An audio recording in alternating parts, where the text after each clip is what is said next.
जय Hind friends, welcome back. तो दोस्तों, इस वीडियो में हम इग्नू एमए ईएसआईआर एमपीएस 3 2025 पेपर का ऑनेस्ट और एकेडमिक रिव्यू करने वाले हैं।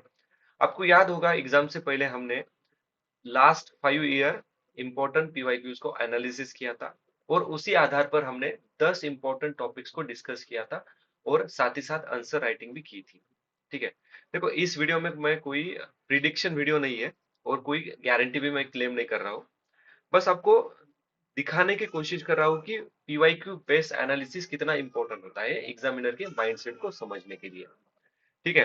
तो हम स्टेप बाय स्टेप समझेंगे कि एग्जामिनर ने पहले कौन से थीम कवर किए थे और कौन से क्वेश्चंस रिपीटली इस एग्जाम में भी हमें देखने को मिले थे, अपीयर हुए थे।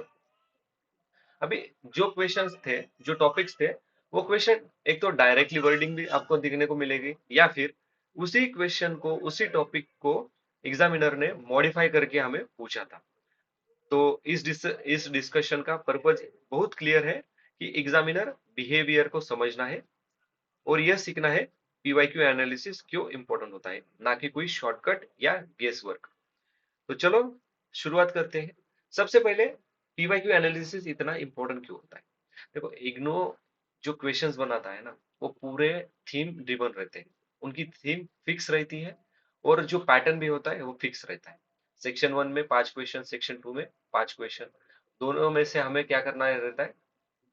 10 क्वेश्चन मिला के कोई भी 5 क्वेश्चन सॉल्व करने रहते हैं। एक तो सेक्शन 1 से 2 करो या फिर 3 करो, या फिर सेक्शन 2 2 से 2 या फिर 3 ऐसे करो। Total 5 we have to solve. यह हम सबको पता है। ठीक है। क्वेश्चन क्या करता है, एग्जामिनर क्या करता है? टॉपिक वही रहता है, बस वर्डिंग चेंज करता है। यानी कि कोर जो फिलॉसफी है, उसकी कोर जो डिमांड है, वो एज इट इज रहती है। अभी एग्जामिनर का और हम लोगों का प्री एग्जाम अप्रोच कैसा था?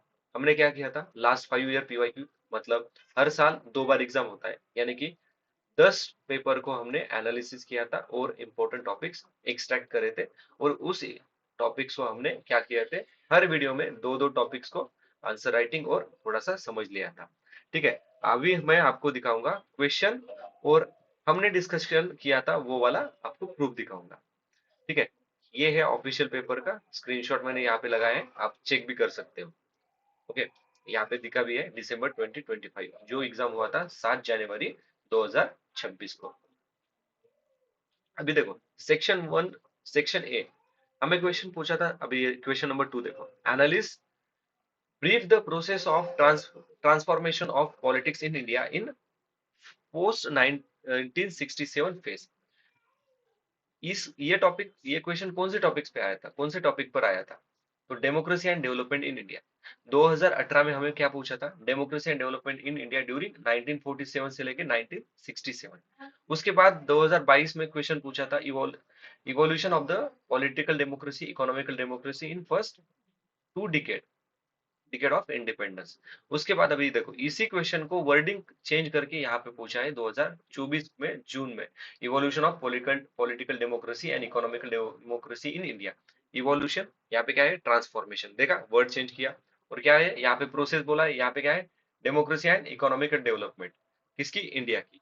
ओके। मतलब ये तीनों जो फेज है वो हमें डिस्कशन करना था। ठीक है। अभी तो ये तो हो गया, पीवाई का मैंने बताया। हम लोगों ने यहाँ पे देखो, ये अपना चैनल है और एमपीएस 3 पार्ट 1 में हमने डिस्कस किया था, discuss the relationship between democracy and development. इसी डिस्कशन में मैंने आपको क्या बताया था? 1967 को। ये देखो, बॉडी पार्ट में मैंने आपको यहाँ पे बताया था 1967 को। और आपको नोट्स में भी मैंने बताया था कि 1967 1990 ये वाला फेस इतना क्यों इंपॉर्टेंट होता है। ये देखो, ये मेरा चैनल है, उस चैनल ये प्रूफ भी मैंने आपको यहाँ पे दिखाया है। ठीक है। अभी क्वेश्चन नंबर 4 को देखते हैं, पार्लियामेंट्री सोवेरेनिटी को।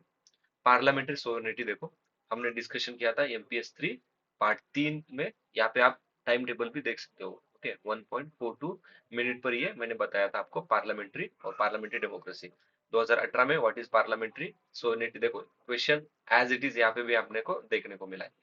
ठीक है। और हमने वीडियो में भी डिस्कस किया था पार्लियामेंट्री सोवेरेनिटी। ये देखो, पार्लियामेंट्री सोवेरेनिटी। ठीक है। और यहाँ पे role of parliamentary in Indian social transformation, मैंने कहा था क्वेश्चन इसी तरह से वर्डिंग चेंज करके भी पूछा जा सकता है, और उस इस इंपॉर्टेंट टॉपिक को मैंने यहाँ पे डिस्कस भी किया था। साथ ही साथ मैंने इंट्रोडक्शन, बॉडी पार्ट और कंक्लूजन, इसको भी डिस्कशन किया था। आप यहाँ पे वीडियो को जाके देख सकते हो। ओके, अभी सेक्शन 2 में कौन कौन से क्वेश्चन आए थे, तो क्वेश्चन नंबर 8 देखो, यहाँ पे है, what is the impact of media on democracy and governance analysis. यहाँ पे देखो MPS 3 part 3, important based question. क्या है यहाँ पे, ये मेरा ही चैनल है, प्रूफ के लिए मैं बता रहा हूँ। मीडिया एंड डेमोक्रेसी कितने बार क्वेश्चन पूछा था, 3 बार क्वेश्चन पूछा था। Impact of public policy, media in India, ये देखो, discuss the role of media in Indian democracy. यहाँ पे क्या है, impact of media on democracy and governance, role of media in shaping political opinion, है ना। वही देखो, एग्जामिनर ने फिर से क्या किया, सिर्फ वर्डिंग चेंज की है, core philosophy as it is है। यहाँ पे हमने डिस्कशन भी किया था, ये वीडियो आप देख सकते हो। ठीक है, यहाँ पे इंट्रोडक्शन मैंने आपको एक्सप्लेन किया था। अभी क्वेश्चन नंबर 10 देखो, discuss the discuss in brief evolution of peasant movement in India. यहाँ पे इस वीडियो को मैंने स्क्रीनशॉट डाला है आपको, यहाँ पे मैंने पीजन फार्मिंग मूवमेंट और रिलीजियस मूवमेंट इन इंडिया, ये दोनों भी टॉपिक्स डिस्कस किए थे। और मैंने कहा था भी, ये दोनों टॉपिक्स क्यों साथ में डिस्कशन करना इंपॉर्टेंट है। और रिलीजियस पॉलिटिक्स इन इंडिया, यहाँ पे आइडेंटिटी बेस्ड पॉलिटिक्स, मैंने ये भी टॉपिक यहाँ पर ही कवर करा था, और किस तरह से लिखना है वो भी मैंने आपको बताया था इस वीडियो में, आप जाके देख सकते हो। ठीक है, तो देखो, ये क्वेश्चन भी आ गया था, ये क्वेश्चन भी आया था, और ये क्वेश्चन भी आया था।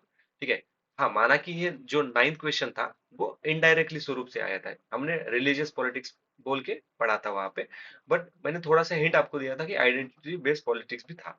ओके, बट ये जो क्वेश्चन है पीजेंट और मूवमेंट, एज इट इज हमने डिस्कशन किया था। ओके, इवोल्यूशन ऑफ पीजेंट और फार्मर मूवमेंट इन इंडिया, यहाँ पे क्या है, evolution of peasant movement in India.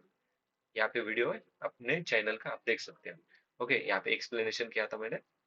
अभी सेक्शन बी से क्वेश्चन नंबर 6 देखो, silent feature of Indian federalism, और MPS 3 इंपॉर्टेंट क्वेश्चन का पार्ट 2 देखो। यहाँ पे मैंने एक्सप्लेन किया था आपको फेडरल और इंडियन फेडरलिज्म क्या है। ठीक है, 6 बार क्वेश्चन आया था, और मैंने आपको बताया था भी कि discuss the working of federal system in India 20 mark के लिए, ये पूरा प्रोसेस मैंने यहाँ पे आपको डिस्कशन करके ही बताया था। ठीक है, ये देखो आप देख सकते हैं। तो देखो दोस्तों, इसी वजह से मैं कहता हूँ आपको, कोई भी एग्जाम हो, आपको उसके PYQs को एनालिसिस करना ज्यादा इंपॉर्टेंट है। ओके, खास करके जब इग्नू के क्वेश्चन आते हैं, तो आपको PYQ is the best solution.